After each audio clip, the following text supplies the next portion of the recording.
ನಮ್ಮ BTM11 fourth stage ಅಲ್ಲಿ ಇಂಥ ಒಳ್ಳೆ ಫುಡ್ ಟ್ರಕ್ ಬರುತ್ತಂತ ಎಕ್ಸ್ಪೆಕ್ಟ್ ಮಾಡಿರಲಿಲ್ಲ. ಇಲ್ಲಿ ಸಿಗೋ ಪುಳಿಯೋಗರೆ ಅಂದ್ರೆ ಬಹಳ ಅದ್ಭುತವಾಗಿರುತ್ತೆ. ನನಗಂತೂ ತುಂಬಾ ಇಷ್ಟ ಆಯ್ತು. ಇನ್ನು ಇಡ್ಲಿ ಚಟ್ನಿ ಡಿಪ್ಪು ಮತ್ತೆ ಸಾಂಬಾರ್ ಡಿಪ್ ಅಂತೂ ಕ್ರೇಜಿ ಅಂತಾನೆ ಹೇಳ್ತೀನಿ. ಯಾವ್ದಪ್ಪ ಈ ಜಾಗ ಅಂದ್ರೆ ಪಾಟೀಲ್ ರಿಫ್ರೆಶ್ಮೆಂಟ್ಸ್ ಅಂದ್ಬಿಟ್ಟು ನೈಟಿಂಗೇಲ್ ಸ್ಕೂಲ್ ಅಪೋಸಿಟ್ ಅಲ್ಲೇ ಇವ್ರ ಕಾರ್ಡ್ ಲೊಕೇಟ್ ಆಗಿರುತ್ತೆ. ಅಫೋರ್ಡೇಬಲ್ ಪ್ರೈಸಸ್ ಅಲ್ಲೇ ಪ್ರತಿಯೊಂದು ಐಟಮ್ ಕೂಡ ಇಲ್ಲಿ ಸರ್ವ್ ಮಾಡ್ತಾ ಇದ್ದಾರೆ. ಇಡ್ಲಿ ರೆಡಿ ಆಗೋ ಗ್ಯಾಪ್ ಅಲ್ಲಿ ಇವ್ರ ಹತ್ರ ಸಿಗೋ ಕೇಸರಿ ಬಾತು ಮತ್ತೆ ಉಪ್ಪಿಟ್ಟನ್ನ ತಗೊಂಡೆ ಏನೇ ಹೇಳಿ ಇಲ್ಲಿನ ಪುಳಿಯೋಗರೆ ಅಂತೂ ಅಲ್ಟಿಮೇಟ್ ಆಗಿರುತ್ತೆ. ಬ್ರಾಹ್ಮಣರ ಕೈ ರುಚಿ ಬಗ್ಗೆ ಅಂತೂ ಮಾತಾಡೋದೇ ಬೇಕಾಗಿಲ್ಲ ಬಿಡಿ. ಟೇಸ್ಟ್ ಅಷ್ಟೇ ಸೂಪರ್ ಆಗಿರುತ್ತೆ.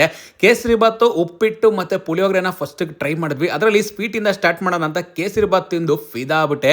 ಇನ್ನು ಉಪ್ಪಿಟ್ಟು ಮತ್ತೆ ಆ ನೀರ್ ಚಟ್ನಿ ಕಾಂಬಿನೇಷನ್ ಬೇರೆ ಲೆವೆಲ್ ಆಗಿತ್ತು ಗುರು. ಪುಳಿಯೋಗರೆ ಬಗ್ಗೆ ಅಂತೂ ಮಾತಾಡಂಗಿಲ್ಲ. ಸ್ವತಃ ನೀವೇ ಹೋಗಿ ಟ್ರೈ ಮಾಡಿ ಪಕ್ಕಾ ಫಿದಾಗ್ ಹೋಗ್ತೀರಾ. ಆ ಗ್ಯಾಪ್ ಅಲ್ಲೇ ಬಿಸಿ ಬಿಸಿಯಾಗಿ ವಡೆ ಮತ್ತೆ ಇಡ್ಲಿ ಕೂಡ ರೆಡಿ ಆಯ್ತು.